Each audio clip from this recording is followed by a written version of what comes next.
33 millions d'exemplaires depuis 1974. C'est devenu quasiment un mythe automobile. Et là, on est à bord de, donc, on a deviné, la Golf. La Golf 7e génération qui est restylée. Alors, c'est un restylage quand même très léger. Oui. C'est la première fois que Volkswagen, en cours de carrière d'une de ses Golf, d'une génération de Golf, apporte des modifications qui relèvent du restylage. D'habitude, la voiture, dans son intégralité de temps de vie, de temps de commercialisation, n'est pas modifiée esthétiquement. Alors là, c'est vrai que les modifications esthétiques sont très ténues. C'est le bouclier, voilà, des feux d'équipement. Enfin, c'est quand même présenté comme un restylage. C'est surtout à l'intérieur que la voiture va être différente de ce qu'elle était il y a encore quelques semaines, avec davantage d'équipements et d'équipements modernes en série ou très souvent en option.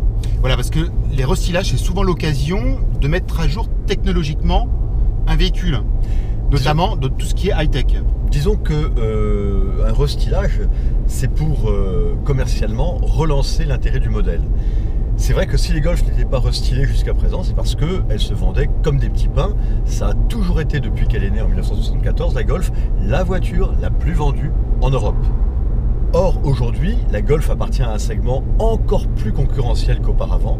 Il y a vraiment beaucoup de concurrence. Les Coréens sont là aussi, avec Hyundai et Kia, qui grignotent leur part de marché et qui nuisent aux ténors de la catégorie, dont la Golf. Il faut savoir que en 2 ans, la Golf est passée d'un rythme quotidien de production de 3750 unités à 3250 unités. 500 Golf de moins par jour sont absorbés par le marché.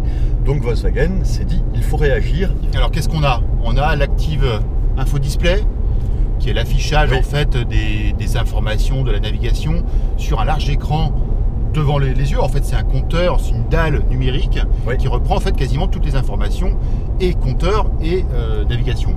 Alors ce n'est pas sur toutes les versions, bien sûr, c'est en série ou en option suivant le niveau de gamme. Et ce qui est très agréable, c'est que avoir un tableau de bord digital ou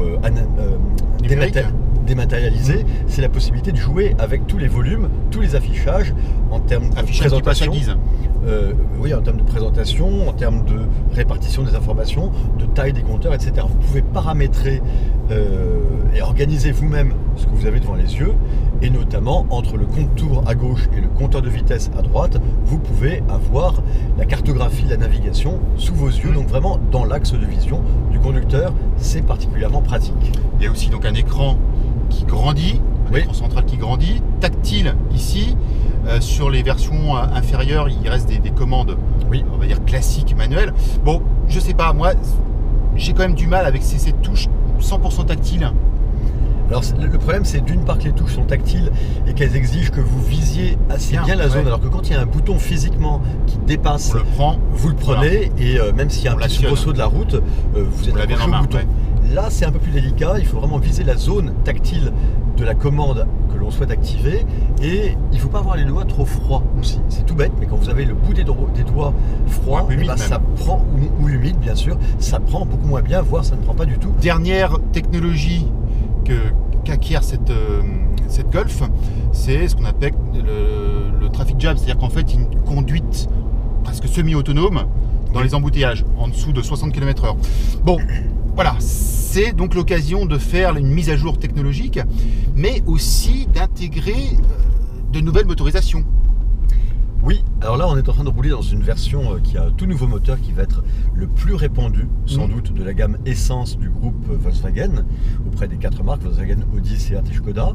C'est un moteur 4 cylindres, 1,5 litre de cylindrée, donc un peu majoré en cylindrée par rapport au précédent, parce que d'habitude, on a quand même tendance à réduire la cylindrée, eux ils l'augmentent légèrement. Légèrement. Alors il faut dire que ça correspond à un impératif de marché en Inde et en Chine, puisque jusqu'à 1500 cm3, les voitures ne sont taxées que légèrement, et quand elles passent le cap des 1500 cm3, elles sont taxées de manière beaucoup plus significative.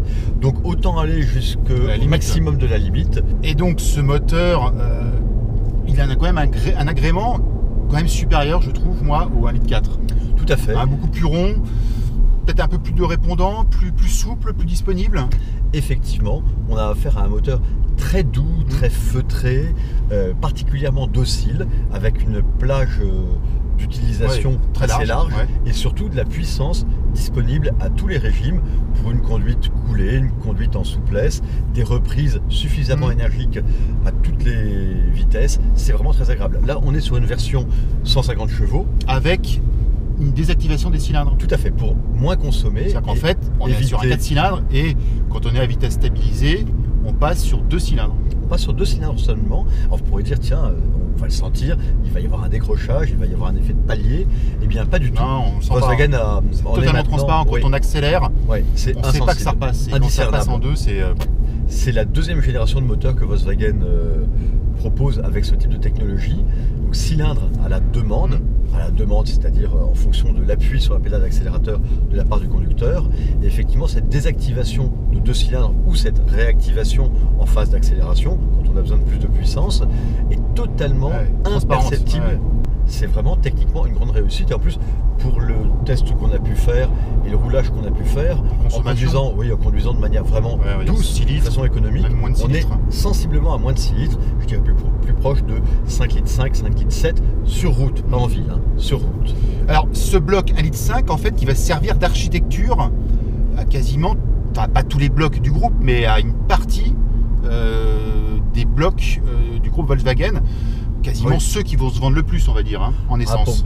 Je crois que c'est très clair, oui, il était appelé à être le moteur essence qui va être le plus fabriqué. Il va remplacer en fait le 1,4 litre. Il en remplace le 1,4 litre. Qui était décliné en plusieurs puissances. Et donc on va le retrouver, alors pas sur les ultra mini voitures du groupe comme la Volkswagen Up, mais juste le cran au-dessus, la Volkswagen Polo, on va l'avoir, la Golf bien sûr, la Coccinelle, la Passat.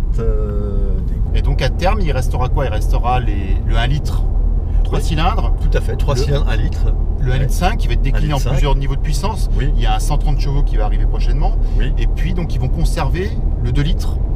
Pour les plus fortes donc le 1,8 litre va disparaître. Tout à fait. En fait, ce moteur 1,5 litre va remplacer et le 1,4 litre et donc du coup le 1,8 litre. Oui, on peut dire ça. Effectivement, on peut envisager que ce 1,5 litre soit poussé jusqu'à au moins 200 chevaux. 200 chevaux, ouais.